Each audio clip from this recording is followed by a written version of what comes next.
able to share it with other people. We ask you to give us good and honest hearts this morning and clear and open minds that we might be able to understand those things that are written, because you did not write or give anything that is not understandable. We pray for your word, that it might be able to enhance the kingdom, that it might ever grow until you say it is finished. And we pray for the efforts of all Christians who are here this morning, and even those who, for reasons beyond their control, cannot be here, that we strive to bring you honor and glory that only you deserve. This is a prayer in Christ's name. Amen.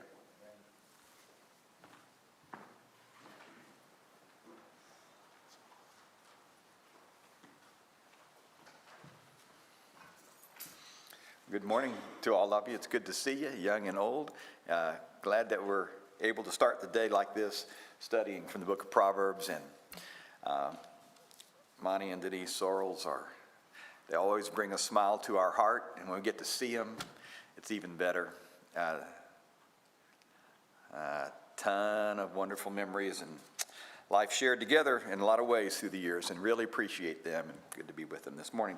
Well, I kind of said that the way I'm going to try to handle the morning time, our studies, kind of respect time limit of about an hour, and I can see the clock, so I'll try to be true to that.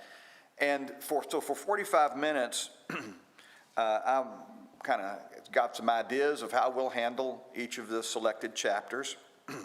Today is in chapter 11. And so we'll do that for about 45 minutes, and after that, I'll just try to stop. And since we only have these 5 days to study Proverbs, and there's 31 chapters, obviously there's a lot we're going to not be able to talk about. So if there are Proverbs that are of interest to you, you'd like to mention or share with us, then we'll try to have 45 minutes for a general discussion. If you want to comment further on some things in the chapter we're talking about that morning, that's fine too. But I'll kind of give it all together to you all at the 45 minute and 15 minutes left at the end of our class. So here's what I want to try to do. We're in one chapter. So yesterday we talked about the introduction to Proverbs. The first 9 chapters sort of pursued some themes there. So from now on we'll be concentrating on about one chapter at a time. And so we'll read chapter 11 here just in a minute. As we do, you might be watching for some things. I'm going to ask some of you, if you will, to eventually count the number of times there's a phrase that begins with the word but, and I'll write that number. I mean, depending on the translation you're using, that number may vary, so I'm not worried about the specific number, but we'll notice how Proverbs, how the truths, the wisdom of Proverbs, how it's presented in chapter 11. And that word will help us. There are 2 words used pretty frequently in this chapter. One of them is wicked, the other is righteous. And I'll ask you to give me a tally as best you can of how many times those words appear, and we'll make some observations about that. And then we'll talk about, just kind of say, all right, what general subjects do you see addressed in chapter 11?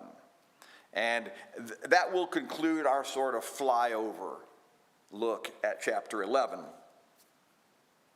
And then there are some themes that I want to talk about and highlight a little bit more. We'll spend a little bit more time on them, and I suspect my 45 minutes will be over by then, and then we'll just open it up for a general discussion of the book of Proverbs, as you might want to do.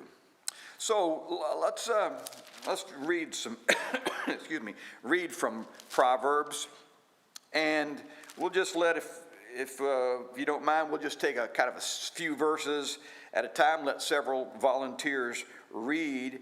Now, you know that we're in this section of Proverbs now. It starts in chapter 10 and it goes on through, 29, however you want to, 22, however you want to describe that, where each verse really describes a different subject.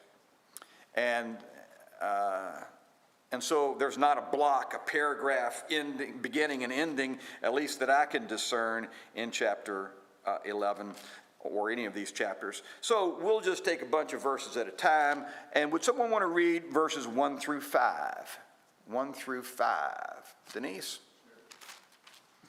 A false balance is an abomination to the Lord, but a just weight is his delight. When pride comes, then comes dishonor, but with the humble is wisdom.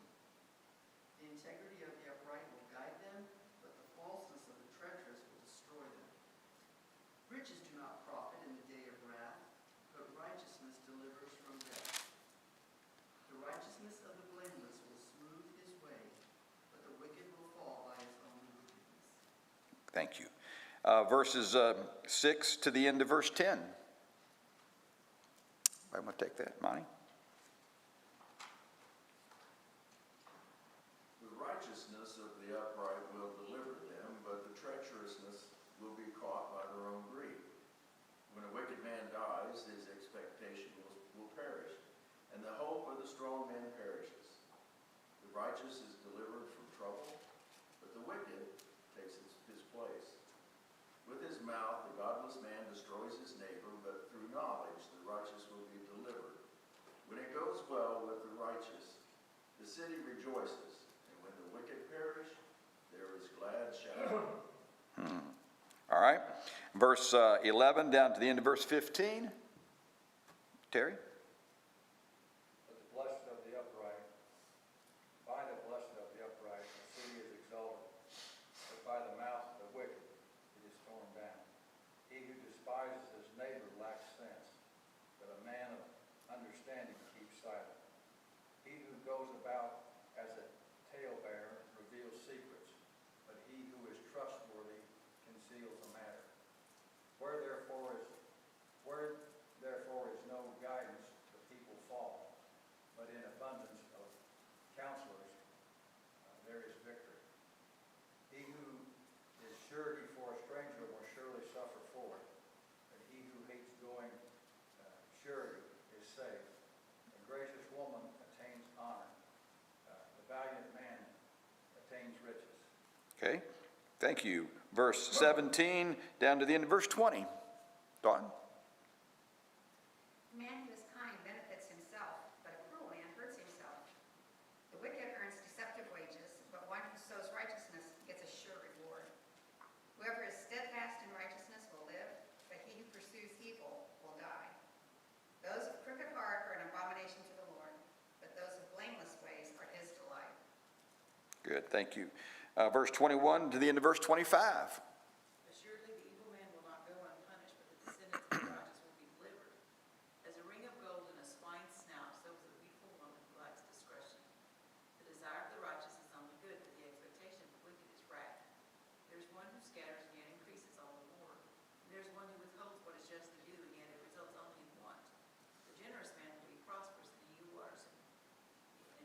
who waters will himself be watered. Okay. And then verse 26 to the end of the chapter. Skip? The people will curse him who withholds rain, but blessing will be on the head of him who sells it.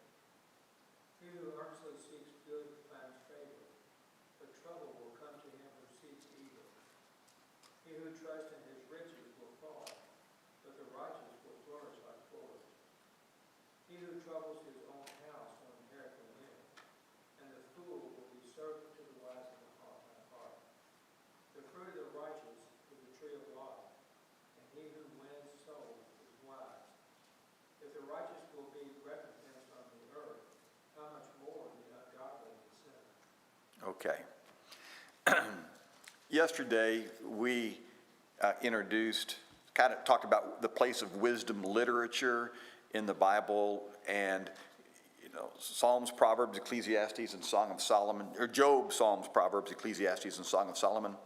You come after the historical writings of the Old Testament that show us God, his nature, his plan.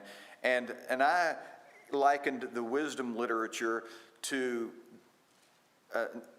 that a holy person who belongs to God and serves him not only has a head filled with reverence and respect for God and a knowledge of what he has done, but their feet are dirty because they live in the world. So we have our head filled with knowledge, but our feet are dirty. And while we live here, how do we live in this dusty world where we walk and work and live and interact with people? How do we do that in a way that honors God and we are holy people? And the wisdom literature helps us in a lot of ways. Here's a quotation I'd like to read, and then there are a few verses that I'll use to kind of cite this. This was by John Kitchens in his commentary on Proverbs, and he is comparing Job, Proverbs, and Ecclesiastes. And of course, we're just focusing on Proverbs, so you can pay attention particularly to that, but I thought it was really interesting. These three books share wisdom as a common theme. Okay, Job, Proverbs, and Ecclesiastes. All of them share wisdom as a common theme, yeah? But they wrestle with it in fundamentally different ways. Where Proverbs uses periods, Job and Ecclesiastes employ question marks.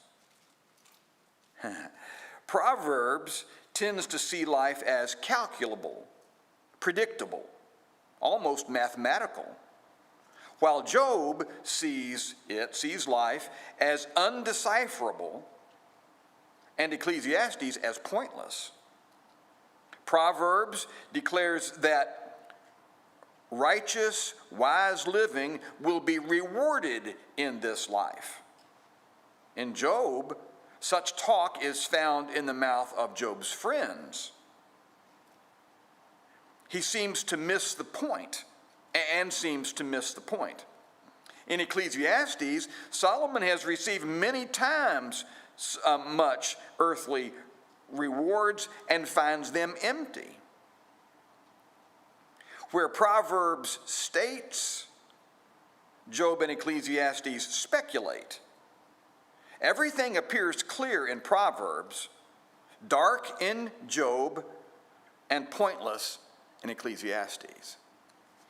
I thought that was just a clever, well-written, helpful paragraph that highlights that. Okay, so we're concentrating on Proverbs. So would someone want to read, I know these verses have been read once, but I want to read them to illustrate the point that Mr. Kitchens just made. Verse number 9, Proverbs 11, read verse 9. Volunteer to do that? Okay, yes, sir. With his mouth, the godless man destroys his neighbor, but by knowledge the righteous are delivered. Okay, see how straightforward this is. It all seems very clear. With his mouth, the godless man destroys his neighbor. Proverbs is not worried about explaining some of the, under these circumstances this might happen, or these circumstances this might happen. It's just, here it is. With his mouth, the godless man destroys his neighbor, and through knowledge, the righteous man will be delivered. Well, will the righteous always be delivered? So, Proverbs is not making that point. It's stated very clearly. So what was the parallel?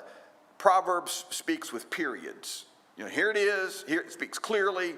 It's almost mathematical, calculable. And so these are examples of that. Verse 16. Annie, did I see your hand up just a second ago? A gracious woman attains honor, and ruthless men attain riches. Okay, a gracious woman attains honor. Ruthless men attain riches. Okay, so, it's just stated so very clearly and without elaboration. One other that I had is verse number 30. The fruit of the righteous is a tree of life. He who is wise wins souls. Okay, so, and on you could go, but when you read Proverbs, you'll just maybe keep in your mind how wisdom is imparted here. It's the subject of Job, it's the subject of Ecclesiastes, it's the subject of Proverbs, yes. But how it's stated is how it's done is differently. Okay, now, any thoughts, or can you take that to any elaboration you'd care to make on that? Dawn, are you okay. I thought I saw an almost on your face there. Okay, well then help me if you will.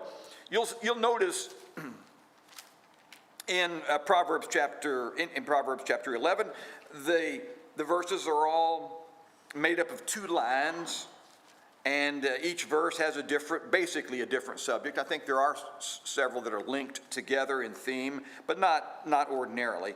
So go down through there and count the number of times a phrase begins with the word but. How many times does a phrase begin with the word but? So you don't have to read into a sentence, just look at the first word of each of these lines.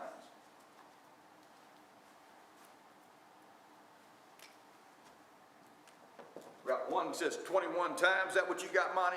Okay, hey, I'm not expecting it to be all the same here. That happens to agree with my count too. So 21 times, there's 31 verses, and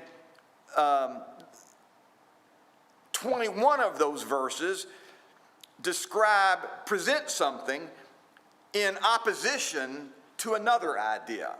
So what's the value of that? And that's not always the way Proverbs describes wisdom. It's used a lot, but it's not exclusively the way. So what's the value of that? A false balance, I'm looking at verse 1, is an abomination to the Lord, but a just weight is his delight. When pride comes, then comes dishonor, but with the humble comes wisdom. So what's the value of teaching this way? What happens here, Monty? It gives you a clear picture of positive, negative, good, bad. Okay. Dawn? And it's your choice. Okay. Positive, negative, good, and bad, and it's your choice. Does the choice, how do you make the choice easier? I mean, God wants us to choose wisdom, and he's helping us to make that choice easier. And I'm not saying this very well, but doesn't he help it by, this presents the options before you are now easier to see, because here's one, but here is the other. Now, which one do you want to see? Oh, now I can more easily see I don't want to go the way of the wicked or, do something foolish. Gary, did you have? It shows the consequences. And the consequences of each. So you're standing here before you make the decision and are able to see the consequences. And it's a really good way of teaching. And parents do this all the time. Teachers at school do this. But it is, not only is there wisdom in the subject being talked about, but wow, what a wise teacher God is. And you can see, you stand in admiration of that when you read about Jesus, and not only the subjects that he teaches, but how he handles things, how he does his work. And so we just get to see one of the ways this chapter goes about teaching it. Okay, so how many times, let's let this group over here do the wicked, and if you all would look at the righteous, and sometimes the word is wicked, sometimes it's wickedness, sometimes it's some form of wicked. Just lump them all together. The same is true with the word righteous. Sometimes it's righteousness, or some version of it. Lump them all together. How many times in chapter 11 is the word wicked used or the word righteous used?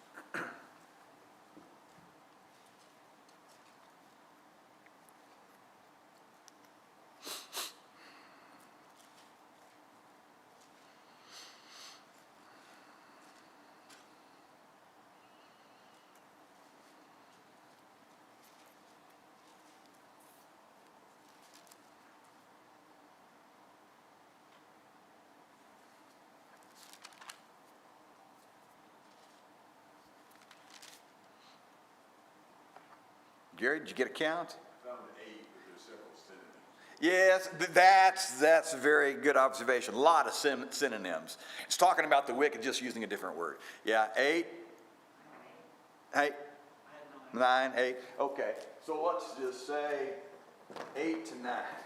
Maybe it depends on the translation you've got. All right, how about the word righteous? I got 10? 10, Huh? 13. 13? 12? Okay, well, we're going to do it this way. 10 to 13 times. Okay, so you got 31 verses, and, you know, eight or nine of them are talking about the wicked, and many of them, as you might imagine,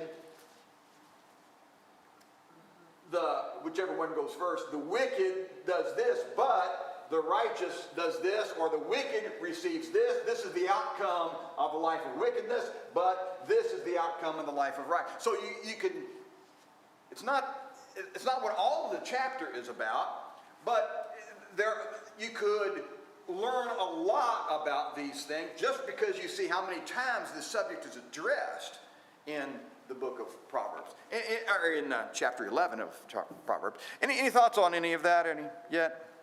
The other thing that I'm wanting to do here, as we're just kind of flying over this chapter and looking at it from just kind of broadly, is to talk about some of the subjects here. But before we go to that, any comments that you have or any questions? Yeah, Monty? Well, he seems like, maybe I shouldn't say this, we'll probably get to it when we get to verses 9 through 13. So I'll hold it till then. Well, we're not going to be going through all of the verses, just marching through them. We're not going to have time. So I'm going to be selecting some. So this would be just fine. 9 through 13, go ahead, Monty. He focuses in there about the tongue, the mouth, and it's interesting. The Bible teaches in other scriptures too, the tongue, that's something we really need to be guarded. He has 4 or 5 verses here, boom, boom, boom, boom, boom. Right. And repetition's there for a reason. Yes. That is one of the exceptions in this chapter, how each verse is not independent of the other. These are linked together, and the tongue is the subject that is linked together. So, with the mouth, the godless man destroys his neighbor, but through knowledge, the righteous will be delivered. When it goes well with the righteous, the city rejoices, and when the wicked perish, there is joyful shouting. By the blessing of the upright, a city is exalted, but by the mouth of the wicked it is torn down. He who despises his neighbor lacks sense, but a man of understanding keeps silent.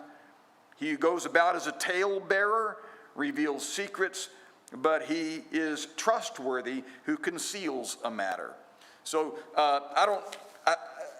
some of you got copies of this prior to our starting class yesterday, but it is just a study guide that I put together primarily initially for work in the prison, but it's been really handy to me. But on the back, there are,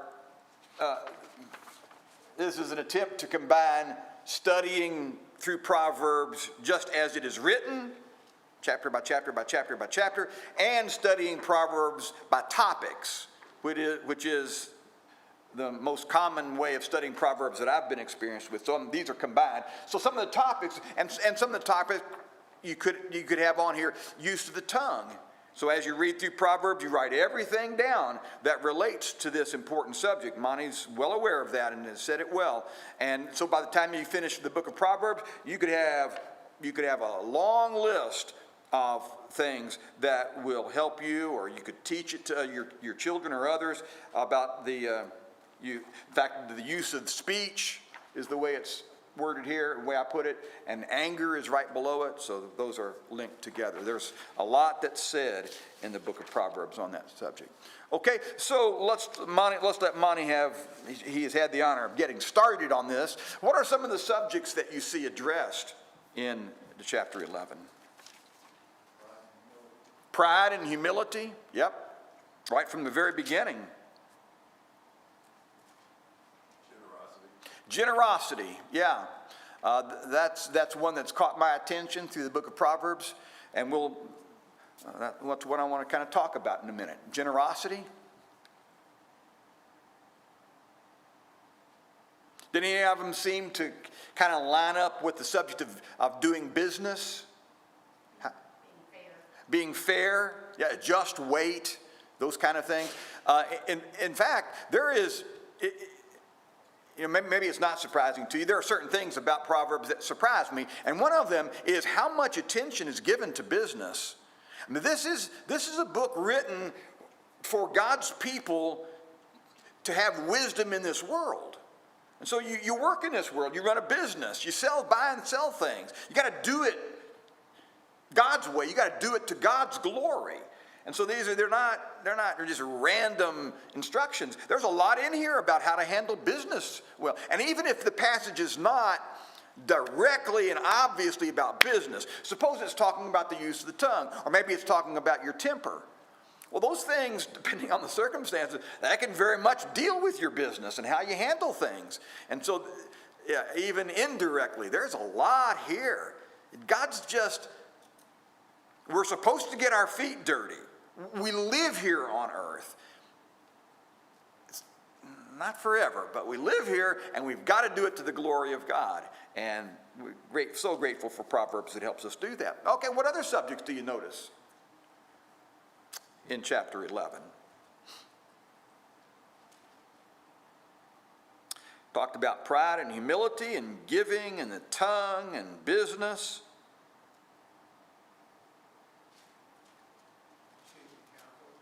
Yes, receiving counsel. We're going to talk about that. It'll be the first thing I want to talk about in just a minute. Monty? Being a merciful man as opposed to cruel. Okay. How you treat other people, mercy, or contrasting with to cruelty. Did anybody notice anything about governmental leadership? That's another subject that surprises me. In fact, I don't know, just different times I've used this sheet. This is the one I take to prison with me.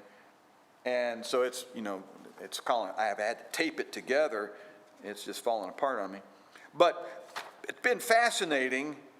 Civil government was on my list. I don't know if I put it on this one or not. No, I took it off of this one to make room for some other subjects. But the original one had civil government. And here, you can't see my list, but these are the passages through the book of Proverbs that deal with government. And I don't know whether, I can't remember whether the political climate was particularly hot when we started our studies in Proverbs or not. But it is really fascinating how much specific reference is to government. How you're supposed to do it, how you're supposed to do that kind of leadership. And I'm going to say probably often, the worst enemy of wickedness, the worst enemy that wickedness has is wickedness. It's going to take you down. Those wicked, they're not going to make it. They're not going to survive. And so what's said about a wicked leader, they're going to come, but they're going to fall by their own weight. They're going to be destroyed. And so when a wicked man rises to power, the nation moans. When the righteous man rises to power, then everybody is happy. And things like that and elaborations on those ideas are found throughout Proverbs. And that was a fascinating subject for me to discover. And it is mentioned here, I made note of verses 10 and 11 in chapter 11, that there's a little bit of information kind of introduced to that subject of governmental leadership in 10 and 11. So any other subjects that you've covered, most of the ones that I had written down. Anything else that jumps out to you, Denise? 22 seems to kind of stand alone, but I absolutely love it. I had some of those on my list. I didn't know exactly what to do with them. But can you read that one, Denise? As a ring of gold in a swine's snout, so is a beautiful woman who lacks discretion. Okay, now, as I was looking over this again this morning, on the back page, if you have this sheet, and I know not all of you would have, but on the back page, on the bottom right-hand side, I have taken some words that I needed to understand better because they show up frequently in Proverbs. So I just worked on brief definitions for them, and I squeezed them in at the bottom right-hand side of it. One of them is discretion. Discretion is clear thinking, the clear thinking that results in good judgment and reasonable action. Clear thinking that results in good judgment and reasonable action. Okay, so Denise, could you read that verse again? That was number, what was it? 22, yeah. As a ring of gold in a swine's snout, so is a beautiful woman who lacks clear thinking. Okay, clear thinking. You read discretion first. Yeah. There is no clear thinking that results in reasonable action. She's a beautiful woman, but a beautiful woman that doesn't have that kind of, what did you substitute with that? Doesn't have clear thinking is like, and who can miss the imagery here?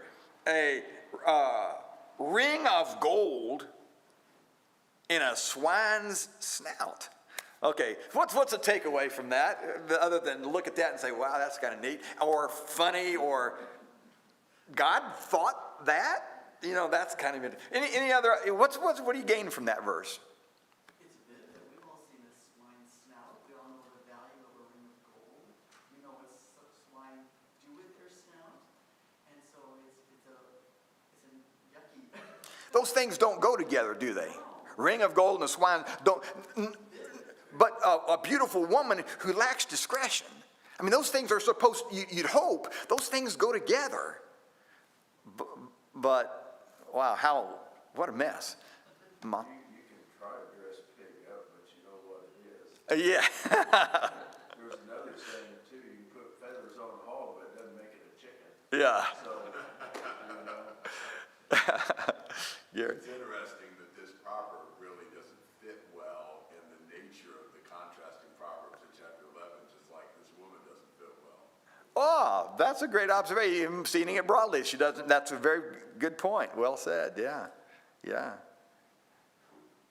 There are. Let's see. I had several that just. I was making a list of different subjects that are covered here, and then there's some that kind of stood alone and deserve their special attention. We'll talk about another one of those here just in a minute. Any other comments that you have right now on the subjects generally that are talked about here? Yes, sir. 15 kind of lends itself toward knowing when to loan somebody money and not. Yes. And what's God's counsel about? Is that a good idea or not a good idea? It's not a good idea. Guarantor or surety are words that, both of those words were not really familiar to me. But as you read through the Proverbs, you come across this teaching quite a number of times. So, it is the idea that you stand good for the debt of somebody else. So if they can't pay their debt, then you have agreed legally to be responsible for that debt. And some of the Proverbs will say, if you do that for a stranger, somebody you don't know, here are the consequences of that. Sometimes if you do it for your friend, here are the things you need to think about concerning that. So there's a lot said about that. And if I'm not mistaken, all of it is, that is an unadvisable thing to do. You don't want to do that. And in my notes, or talking to the guys at the prison, or maybe talking to Kim, what do you do when you want to say? I don't know if it still happens with parents and children. It did when I was growing up. I needed to borrow some money from the bank for the first time. I had no credit history, and so what happens? Dad goes down and cosigns. So he stands good for my debt should I default in some way. Okay, that allowed me to establish credit history, and off we go. Okay, I think it's a legitimate question. Is that kind of stuff forbidden here? I don't think it is. I don't think that's the kind of action being talked about here. But those questions and those discussions do draw our attention to, so how do we handle these things? How do we handle the instruction of Proverbs? And remember, as you think through all of that Proverbs is to impart wisdom. It's not a checklist, cookie-cutter way of looking at life. I think a list of commands from God. That's not how to read the book of Proverbs. So how do you handle the application of the truths found here? And I'm telling you, it's not easy. I don't think it's always easy to do so. You want to be guided by this wisdom, and then you say, okay, here's what do you do? How do I help my son get started? And would that be a violation of God's counsel here? Those are legitimate questions, and a lot of similar questions come up, and that's the way it should be. So, okay, any other thoughts on that? Good, that's a good subject. We'll hear more about it. Okay, some of the ones I want to talk about. I want to start with verse number 14. And I don't know if it is, I think I have been so impressed as I've read through Proverbs about the need for counselors. And it is found in chapter 11, verse number 14, where there is no guidance, the people fall, but in abundance of counselors, there is victory. So if you want victory, how do you have assurance of victory? You talk to a lot of people who have experience or wisdom. You listen to those people, lots of them. And the more you listen to them, the more you learn from them, the more assurance you have that the decisions you make, that decision is going to result in victory. There's so if you're writing down some others, write down chapter 12, verse 15, chapter 15, verse 22, chapter 19, verse 20, chapter 20, verse 18, chapter 24, verse 6. You can do your own homework on all that.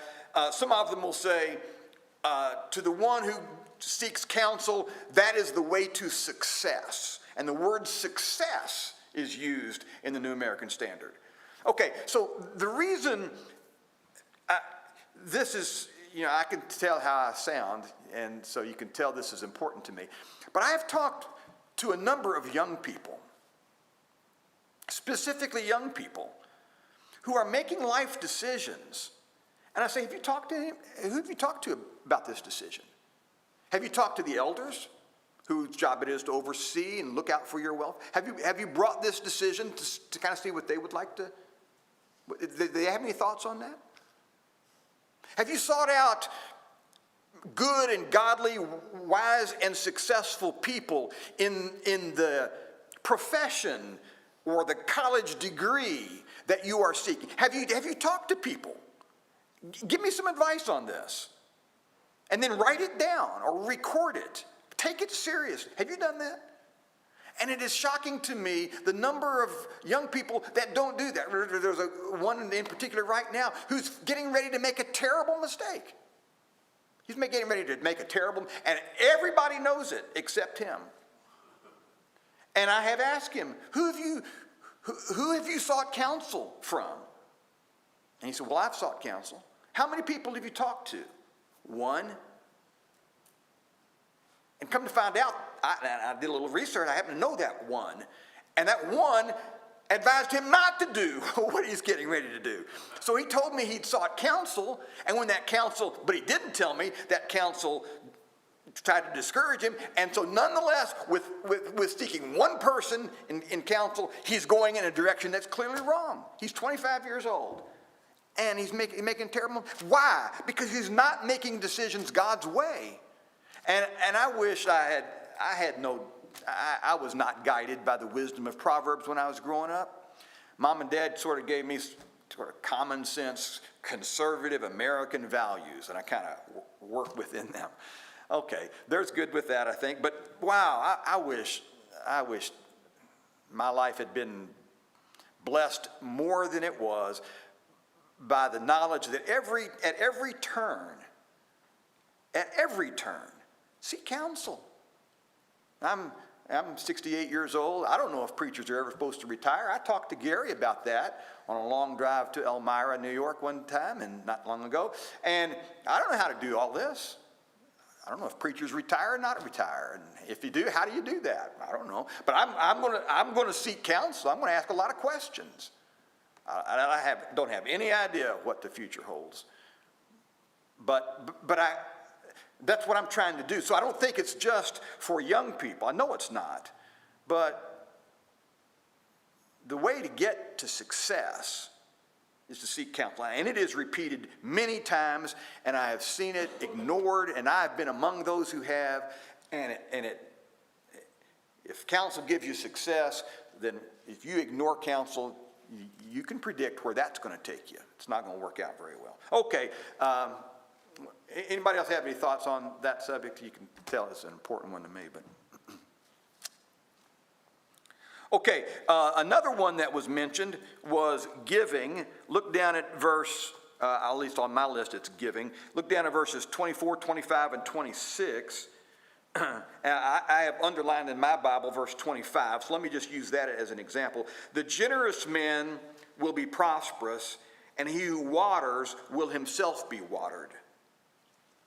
Okay, so think New Testament for just a minute. Do you remember the instruction that if you sow seed in giving to others, what's God's promise and assurance about the one who is sowing the seed? What will God's response be? You'll have seed for the sower. And so in one sense, it doesn't make any sense. If you want a lot of money, you don't want to just give it away. But that it is the generous man who will prosper, and he who waters will himself be watered. And so when you read, Gary mentioned those three verses, 24, 25, and 26, and this is not the only time that theme is talked about. And the generosity toward the poor is a vital part of how a holy and righteous person lives in this world. We get our feet dirty. We live here, and as we do, we've got to care about those who are poor and give to them. It matters to God, and it is to matter to us as well. So that's a really important one.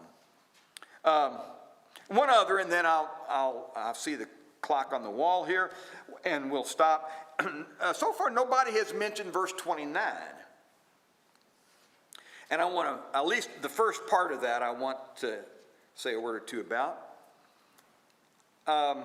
He who troubles his own house will inherit wind, and the foolish will be the servant of the wise-hearted.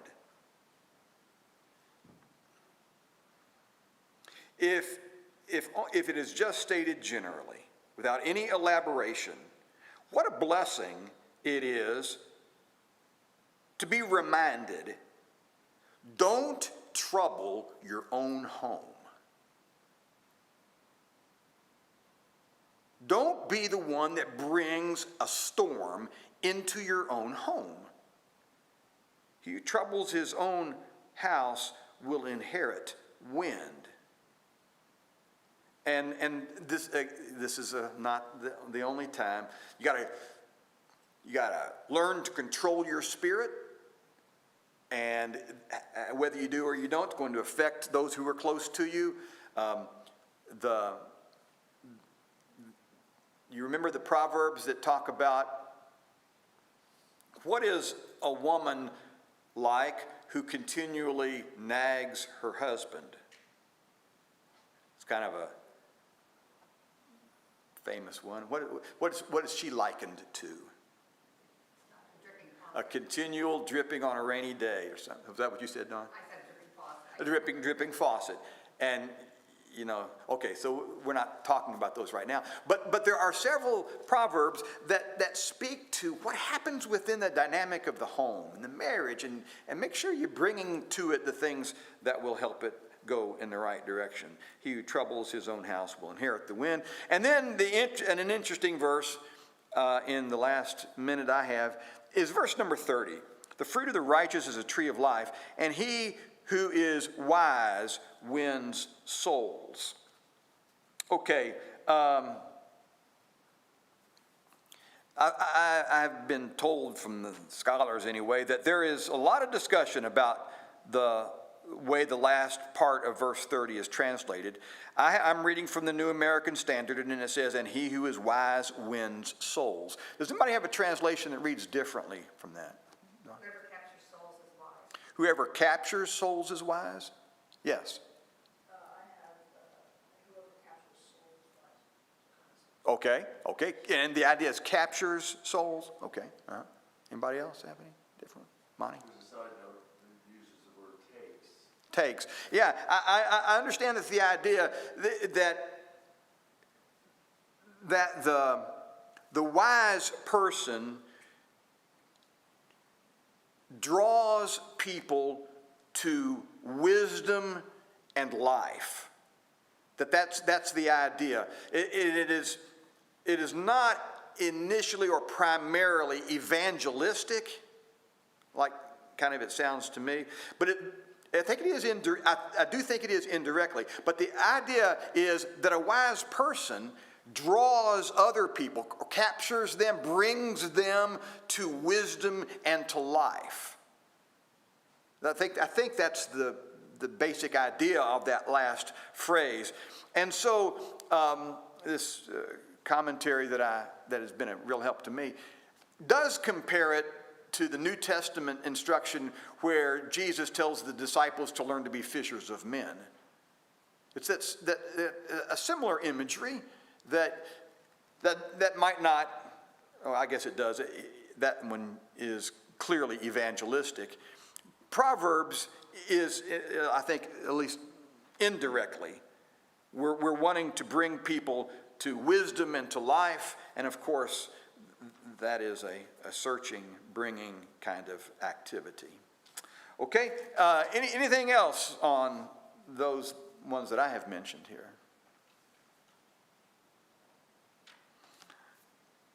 Okay, so I've talked a little bit about counsel and giving and the home and he who wins souls is wise. Some that we have not talked about here are on business and pride and humility, dealing with trials, or even quite a long list of proverbs that show wickedness is so very self-destructive. We have not elaborated on governmental leadership, or even more so on the tongue and speech. So some of those you might be interested in talking about, or they've kind of become important proverbs to you. If so, this would be a good time to talk about them. And you also now have the opportunity to say, okay, we may or may not get to chapter 31, verse 26. And so you want to talk about that. That's fine too. So let me just kind of say thank you for listening to me talk a whole bunch. And let me listen to you all talk. Any proverbs that you have that are of particular interest and importance to you, or any questions you have about what we're doing here in these verses? Skip. You mentioned this one the other day, Proverbs 18:13, which ties in also with the counseling. He who answers a matter before he hears it is falling in shame. Yeah. Which means you get as much information as you can before you make a decision. And that may involve counselors, getting feedback. Yeah. The other side of the story. That's a good, you're linking those counselors, all these things got to come together before you have a right to be heard, or before you should speak. Proverbs 18, verse 13, he who gives an answer before he hears, it is folly and shame to him. So you'd be on the right track to listen real well to what somebody is saying before you respond, and also, Skip, you talked about the importance of getting counsel from others before you respond, and all of that, yeah, really good, really good. Proverbs 18, verse 13, yeah, good one for us. Proverbs 14:12, there's a way to see. Yep.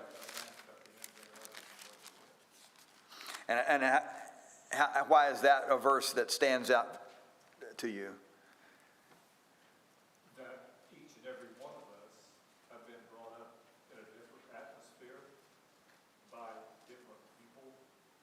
And looking back, even some members of my own family were kind of detrimental to my growth. So you have to seek out a wise person or persons to lead your mind into what is right. Yeah, yeah. So I don't know about your upbringing, and I don't want to go where I shouldn't belong, but is it possible that you grew up assuming certain things were acceptable or assuming certain things were right, and then as you got older, you had to learn otherwise? Well, I was brought up, I only was permitted to go to church if I had money to put in, Oh, you know, and that type of thing. wow. And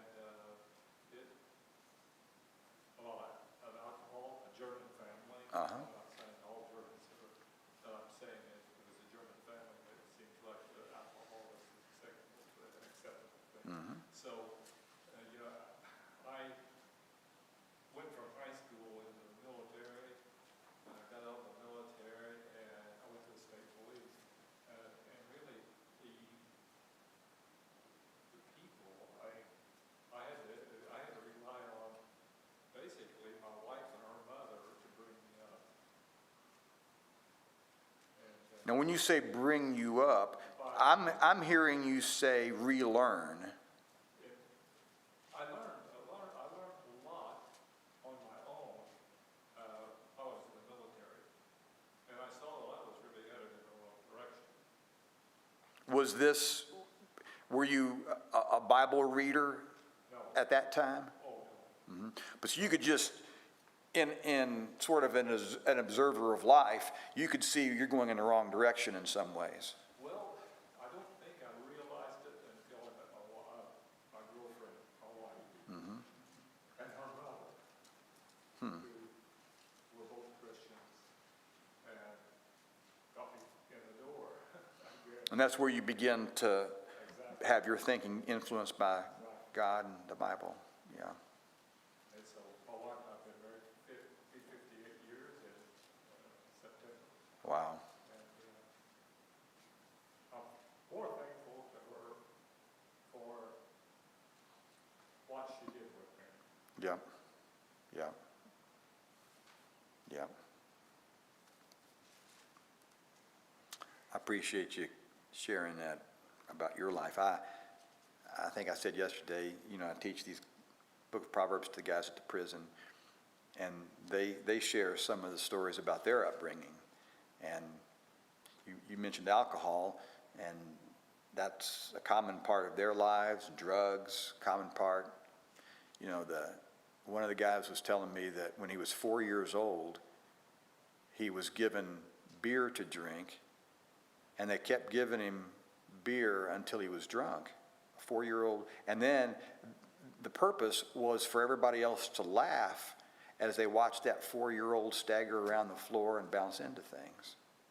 That was, he remembered that. And, you know, that's the kind of, I mean, I know that's not what you're talking about, that's not what your family did, but, you know, it is, I don't know, there's a lot of holes that people have to climb out of to learn right, to change things, to change their outlook on things. Yeah. Any others, Gary? I really like 12:11. He who tills his land will have plenty of bread, but he who pursues worthless things lacks sense. So many people, instead of working hard and diligently and steadily in something that is a blessing to them, are chasing dreams and fantasies and thinking, I just do this or that or something else, and they never really do anything. They're pursuing worthless stuff. Yeah. And I've heard you talk to somebody else, or maybe you're talking to me, but you know, the intentional effort you and Sandra have made to raise children who knew how to work hard and weren't afraid of doing so. Now, is there a place for recreation? You know, I think there is. Your your son, where I'm staying, there are recreational things around the house. Very obviously, he's a hardworking man, but so to have recreation is not what chapter 12, verse 11 is advising against, but pursuing worthless things is different from that, and that's the one who lacks sense. Yep, work hard. That verse 2, I've underlined it and talked about it big. I'm not into video games, and I don't know, watching a lot of movies, and I don't stuff. But I know people who are. I know people who are getting into video games, and it just draws lots and lots of time, day and night, invested in something like that. And I've thought about that habit in light of the last part of that verse. He who pursues worthless things lacks sense. The line between what is recreation and what has become a vain pursuit is a line that, however difficult to identify, really needs to be identified. Monty? I had to flip through, I had a little mark in my Bible at Proverbs 19:21. And, the sooner, and some never do, but the sooner we can tie off to the anchor, the better our lives will be and the direction that we will have. And it says, many are the plans in a man's heart, and isn't that true? When we're young, I want to be this, I want to go there, I want to do this, I'm going to have, and it's just crazy. But most of them fail. And how many of us are where we thought we would be when we were 16 years old? Yep. But the counsel of the Lord, it will stand. So the sooner we can tie off to that, better off we'll be. Amen. Well said. Annie? The one I like is chapter 15, verse 17. Better to eat the vegetables where love is than a fattened ox served with hatred. And when I read that, I always think of Little House on the Prairie, where the Olsons, they were, the rich ones in town, they always had plenty, but they were not happy. That family was a mess. But then you have, Ma and Pa Ingalls, and they didn't have much, but they loved each other, they respected each other, and they had that happy home. But I know those families you're talking about there. That's right. And that is a theme that Annie mentioned, chapter 15, verse 17. But that is a subject talked a lot about in Proverbs. It comes up a whole lot in Ecclesiastes. Like I was talking about last night, that this is a broken world, and we can't rely upon it. But there are spots in the book of Ecclesiastes where it says, but here's what you do. You work hard, and you realize that you got a worthwhile job, and be grateful for that. And you come home, you got your family, and you got some food on the table. Wow, there's a lot there. And you said it well and illustrated it very well. That's not to be taken for granted. That brings great joy, not eternal joy. We're not invested in this world, but there is joy to be had when we enjoy the simple things. Yeah. Well said, Annie. Thank you. Denise? I get drawn to the exact same ones as she does. I like 17:1. There is a dry morsel and quietness with it than a house full of feasting with strife. So all those through the Proverbs just Yeah. accord with me. Yeah, that's right.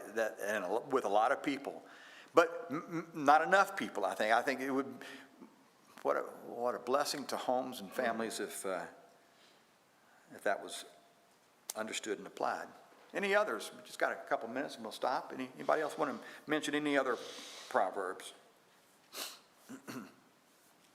Okay. Well, thank you all very much for being a part of our study here. The Lord willing, next in the morning, we'll do chapter 16. Chapter 16. I think Gary's got a master to make copies of these, and if you would like to and make some notes from chapter 16, please do that. If you don't have time for that, that's fine as well. But we'll look at Proverbs chapter 16, verses 1 to 33, Lord willing, tomorrow morning. Gordon's going to lead us in prayer. Pardon? Gordon's going to lead us. All right. Let's pray. Our Heavenly Father, we're in awe of Thee and Thy power and Thy glory.